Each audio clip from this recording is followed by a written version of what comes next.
అమ్మ నువ్వు ఇలా ఉండు, నువ్వు ఇలా ఉండకూడదు, నాన్న నువ్వు ఇలా ఉండాలి, ఇలా ఉండొద్దు, నా పరువు ఇలా పోతుంది, లేకపోతే నా ఫ్రెండ్స్ ముందు నేను ఇలా తక్కువ అవుతా. మన కంట్రోల్లో మనం ఉండి మన లైఫ్ని మనం డిగ్నిఫైడ్గా తీసుకెళ్తా వాళ్ళకి ఇవ్వాల్సిన రెస్పెక్ట్ వాళ్ళకి ఇచ్చి వాళ్ళకి ఇవ్వాల్సిన స్పేస్ వాళ్ళకి ఇచ్చినప్పుడు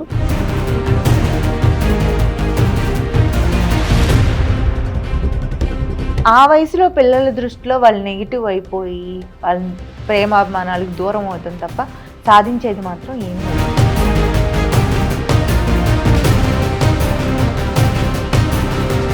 మన కంట్రోల్లో మనం ఉండి మన లైఫ్ని మనం డిగ్నిఫైడ్గా తీసుకెళ్తా వాళ్ళకి ఇవ్వాల్సిన రెస్పెక్ట్ వాళ్ళకి ఇచ్చి వాళ్ళకి ఇవ్వాల్సిన స్పేస్ వాళ్ళకి ఇచ్చినప్పుడు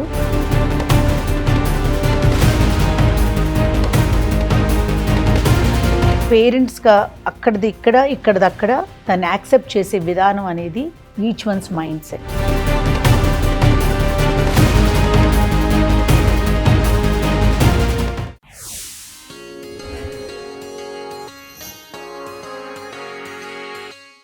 మ్యామ్ పేరెంట్స్ మాట పిల్లలు వినాలి, ఐ అగ్రి. పేరెంట్స్ మనకున్నారు, మనము పేరెంట్స్ అయ్యాము.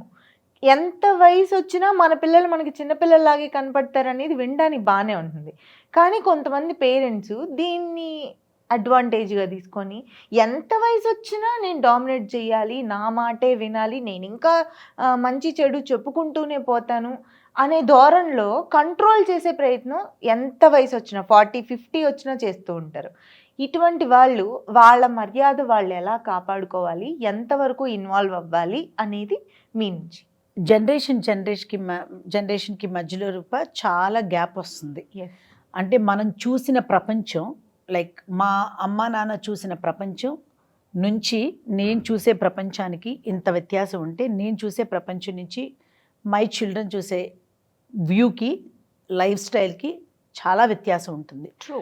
దాన్ని పేరెంట్స్గా అక్కడిది ఇక్కడ ఇక్కడిది అక్కడ దాన్ని యాక్సెప్ట్ చేసే విధానం అనేది ఈచ్ వన్స్ మైండ్ సెట్. వాళ్ళు మనని చూసి చాలా విషయాల్లో ఇలా చేస్తున్నారు, ఎందుకు ఇలా ఉంటున్నారు, ఇలా జరగకూడదు కదా, ఇలా ఎందుకు చేయకూడదు కదా అని ఆలోచించటంలో బహుశా తప్పు లేదేమో. ఎందుకంటే వాళ్ళు ఇంకా అలా ఎరా నుంచే ఆలోచిస్తారు. మనం లైఫ్ లీడ్ చేసేటప్పుడు మన లైఫ్ ప్రాసెస్లో మనకి ఎదురయ్యే ఛాలెంజెస్ని కానీ మనకి ఎదురయ్యే లైఫ్ని కానీ we deal it the way we have to deal it. So మనం చేసినట్టు మన పిల్లలు చేయరు. అవును. సో ఇప్పుడు చూసామంటే ఇప్పుడు గర్ల్స్ అందరికీ మగపిల్లలే ఫ్రెండ్స్ ఉంటున్నారు, మగపిల్లలందరికీ గర్ల్స్ ఫ్రెండ్స్ ఉంటున్నారు. అక్కడ అసలు తప్పుగా అర్థం చేసుకోవాల్సింది ఏమీ లేదు. లేదు, తప్పేమీ లేదు. Very healthy relationship. దాన్ని నువ్వు భూతత్వంలో చూసి ఇదివరకు నేను పెరిగినట్టే వాళ్ళు పెరగాలని అనుకుంటే కుదరదు. దానివల్ల రేపు పొద్దున్నే వీళ్ళు ఫేస్ చేయాల్సిన ప్రపంచాన్ని ఫేస్ చేయలేరు. We should let them go with the flow with other people, controlling them at certain places until it's needed. అంతేగాని ఒక పాయింట్ తర్వాత మనం మర్యాదను కోల్పోయామనుకో రూపా, అన్ఫార్చునేట్గా ఏమవుతుంది అంటే వాళ్ళ మర్యాద వాళ్ళే పోగొట్టుకునే వాళ్ళు అవుతారు. సో కొన్ని చూసి చూడనట్టు, కొన్ని చూసినవి ఎక్స్ప్రెస్ చేసే విధంగా ఎక్స్ప్రెస్ చేసి వాళ్ళు క్లారిటీ తెచ్చుకున్నా తప్పులేదు, పిల్లలకి క్లారిటీ ఇచ్చినా తప్పులేదు. కానీ ప్రతి విషయాన్ని భూతద్దంలో చూసి వాళ్ళే మనని తక్కువ చేస్తే కనుక unfortunately we can't help them, but that's not correct. ఆ వయసులో పిల్లల దృష్టిలో వాళ్ళు నెగిటివ్ అయిపోయి వాళ్ళ ప్రేమాభిమానాలకు దూరం అవుతుంది తప్ప సాధించేది మాత్రం ఏమీ ఉండదు. సాధించడం గురించి కాదు రూపా, వాళ్ళకి అసలు యాక్సెప్టెన్స్ రాకపోవటం అనేది అన్ఫార్చునేట్. దానివల్ల పెద్దవాళ్ళు అవుతున్న కొద్దీ మనకు కొంచెం రెస్పాన్సిబిలిటీగా తీసుకుంటామే కానీ బాండ్ అలాగే ఉన్న ఇన్వాల్వ్మెంట్ ఆఫ్ ద పేరెంట్స్ని కొంచెం తగ్గిస్తూ ఉంటాం. ఇట్లాంటి వాటి వల్ల ఏమవుతుందంటే దూరం పెరిగిపోతుంది. ఇవి వేరే విధంగా రిఫ్లెక్ట్ అవుతూ ఉంటాయి. సో పెద్దవాళ్ళ సపోర్ట్ చాలా అవసరం ఇన్ ఆల్ ద మీన్స్. రేపు మన పిల్లలు పెళ్ళిళ్ళు చేసుకునేటప్పుడు కానీ, పిల్లల ఎడ్యుకేషన్ విషయంలో కానీ, మంచి చెడు విషయంలో కానీ 200% involvement of the first generation people is very very needed. కానీ వాళ్ళు కూడా అదే మర్యాదను కాపాడుకుంటూ పిల్లలు ఎదిగే విధానం, బయట చూసే ప్రపంచాన్ని కూడా చూస్తూ వాళ్ళు మారుతూ రావాలి. అవును. అంతే తప్పించి మా కాలంలో ఉన్నట్టే ఇప్పుడు ఉండాలి, నేను నా పిల్లల్ని పెంచగలిగినట్టే మీరు పెంచాలి అంటే it will not work like that. ఆ జనరేషన్ పిల్లలు ఒప్పుకోరు, మన మీద ప్రెషర్ పెరుగుతుంది, మన పిల్లల్ని మనం వదులుకోము, మనకు అది కరెక్ట్ అనిపిస్తుంది. సో వీళ్ళ దగ్గరికి వచ్చేసరికి మనం ఇంకా చెప్పటం రెస్ట్రిక్ట్ చేసేసుకుంటూ ఉంటాం, మనకు చాలా విషయాలు నచ్చవు. సో అన్వాంటెడ్ ట్రామా ఇదంతా. ఇది పేరెంట్స్ వైపు నుంచి. అదే పిల్లల పేరెంట్స్ని కంట్రోల్ చేసే వాళ్ళు ఉంటారు. వాళ్ళ ఫ్రెండ్ సర్కిల్‌లో కానీ, ఇంకొకటి కానీ, అమ్మ నువ్వు ఇలా ఉండు, నువ్వు ఇలా ఉండకూడదు, నాన్న నువ్వు ఇలా ఉండాలి, ఇలా ఉండొద్దు, నా పరువు ఇలా పోతది, లేకపోతే నా ఫ్రెండ్స్ ముందు నేను ఇలా తక్కువ అవుతా. ఎలాంటి సందర్భం వచ్చినా పేరెంట్స్‌ని పేరెంట్స్ లాగా హ్యాపీగా ఉండనివ్వకుండా కంట్రోల్ చేయాలని చూసే పిల్లలు ఉన్నారు గదా! వాళ్ళకేం చెప్తారు? నువ్వే చెప్పేసావు కదా Roopa, they are controlling, it's not acceptable. So అలా చేస్తున్నారు అంటే I feel pity for them.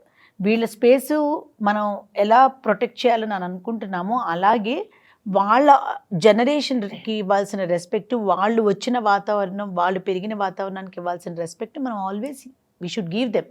We should allow everyone to be the way they are Roopa. ఎవరిని కంట్రోల్ చేసినా వాళ్ళని కానీ వీళ్ళని కానీ ఎవరు యాక్సెప్ట్ చేయరు.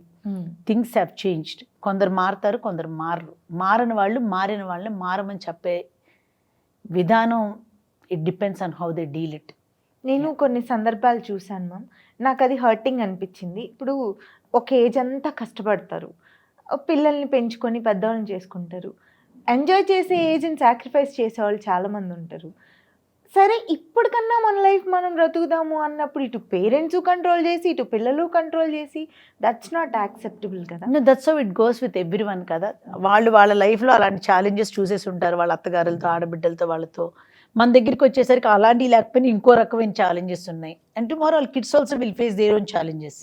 బట్ నో మ్యాటర్ వాట్, మన కంట్రోల్లో మనం ఉండి మన లైఫ్ని మనం డిగ్నిఫైడ్గా తీసుకెళ్తా, వాళ్ళకి ఇవ్వాల్సిన రెస్పెక్ట్ వాళ్ళకి ఇచ్చి, వాళ్ళకి ఇవ్వాల్సిన స్పేస్ వాళ్ళకి ఇచ్చినప్పుడు మనం తీసుకుని కొన్ని డెసిషన్స్లో, మనం లీడ్ చేసే మన లైఫ్ స్టైల్లో వాళ్ళు ఒక పాయింట్కి మించి ఇంటర్ఫియర్ అవ్వటం sometimes it's not good. Yeah, I feel everyone should be given their own space. ఇప్పుడు ప్రతి విషయం వెళ్ళి పెద్దవాళ్ళతో చెప్పం మనం, ఎందుకంటే వాళ్ళు ఎలా తీసుకుంటారో తెలియదు. ప్రతి విషయం మనం వెళ్ళి మన పిల్లలతో చెప్పం, because we feel this is not required. So ఇద్దరికి ఎప్పుడు చెప్తా కదా, when you stand in your own shoes, you know how you are dealing your situations, how you are dealing your point of view in handling things. ఇప్పుడు రూపా, ఇప్పుడు నేను ఉన్నాను అనుకో, out of the way I go to help people sometimes.